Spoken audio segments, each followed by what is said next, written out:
Mfise akanyamuneza ntangere no munsi kubona dusubiye guhura kandi duhurira ku ijambo ryiza rijanye n'iterambere ry'igihugu cacu. Mu minsi heze twagiye kw'isoko ry'umuyagankuba hari kuri Jiji Murembwe, tuvayo dusubira kuri Ruvyironza hariya mu ntara ya Gitega, none uno munsi tuje kw'ihwaniro ry'iyo miyagankuba, none n'akanyamuneza cane dushimira Imana mushobora vyose yo yashoboye gushikana kuri uyu mugambi. Ni Imana yo gushimirwa kuko turavye mu 2020 twari tukiri ku muyagankuba utangana n'amamegawate na 50, none ubu tugeze ku megawate 170 arenga ko gatoya. Bisigura yuko rero turiko turakura, hamwe twoguma kuri uyu muvuduko biraboneka neza ko mu myaka mikeyi tuzoba dushobora kurangura imigambi yose atanzitizi. Umuyagankuba murabizi ni nk'amaraso mu muntu, umuyagankuba mu gihugu ni nk'amaraso mu muntu, kuko niho vyose biva. Igihugu kugira gitera imbere gikeneye guhingura itunga kama Imana yaturemeye.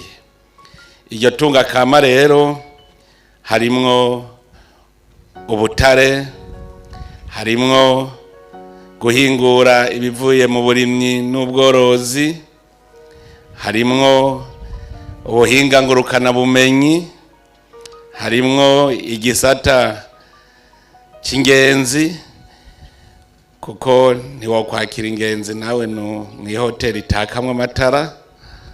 Ivyo vyose murumva yuko niwo muzi w'iterambere, none turahimbawe ko umuyagankuba uguma wongerekana. Uwo muyagankuba wongerekana kandi uje guha icizere abamaze gufata inzira yo guhingura iryo tunga kama, cane cane ugwaruka rufise uduhinguriro tumwe duto duto mu ntara zitandukanye, mu makomine atandukanye. Turavye aho tugejeje turizeye neza yuko uwo mwaka uzohera ata komine n'imwe idafise umuyagankuba. Ahantu hose hari ibigwati ko utegerezwa kubona hari umuyagankuba. Nico gituma nashaka gukeza ubushikiranganji bubijejwe na cane cane ishirahamwe rigiye kuvyo iriko irakora bituma abenegihugu bashikirwa n'umuyagankuba.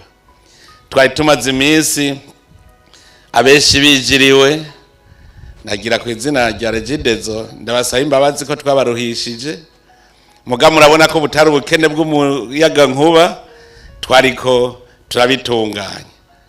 None hari uwibaruka dateye igise, igise cari ca twese.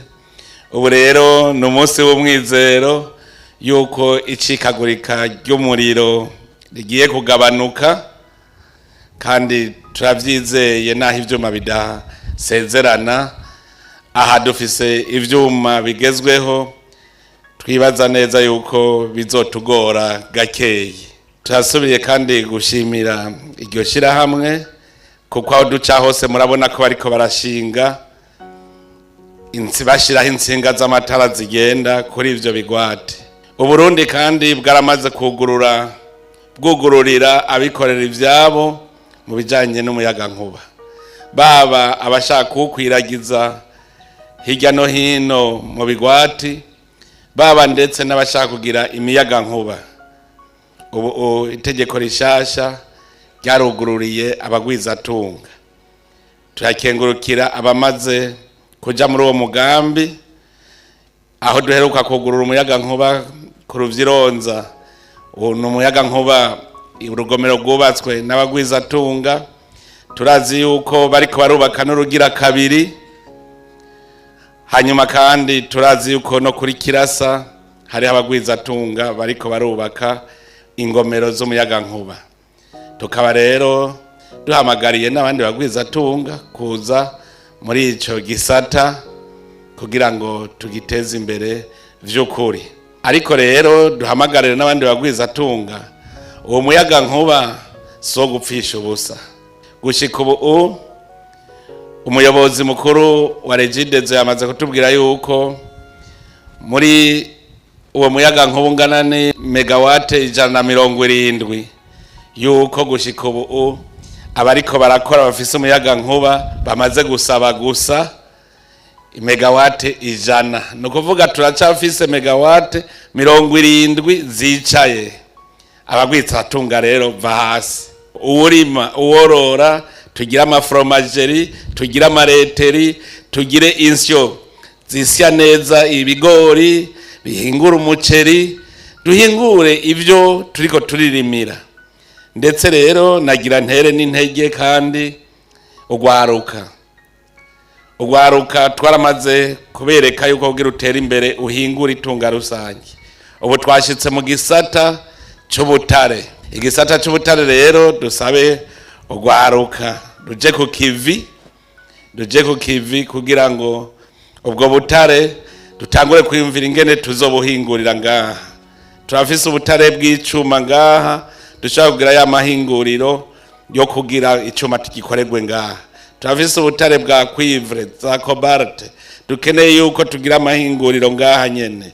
Turafise ubutare bw'inzahabu, ntidushobora kubwimba tudakoresheje amamashini. Ivyo vyose bisaba umuyagankuba. None rero ko tuwufise ntitugume tuwurabaraba gusa.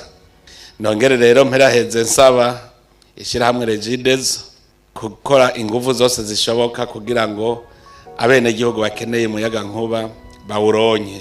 Mwebwe rero namwe bene gihugu, ico ndabasaba ni kimwe, no kwama muri kanuye, kuko umwasi arashobora kudusamburira umuyagankuba. No kwama mureretse ivyiza uko biza, ahubwo abariho muca mukomeza umutekano. Muce mukomeza umutekano kuko umwasi ivyo vyiza twebwe bimeze neza nawe ntibimunezera. Rero turikanure kandi dutangure gusirimuka. Hari aho nabonye umuntu agiye gusaba konteri afise inzu y'ibiti ngo no kwisakaje amabati.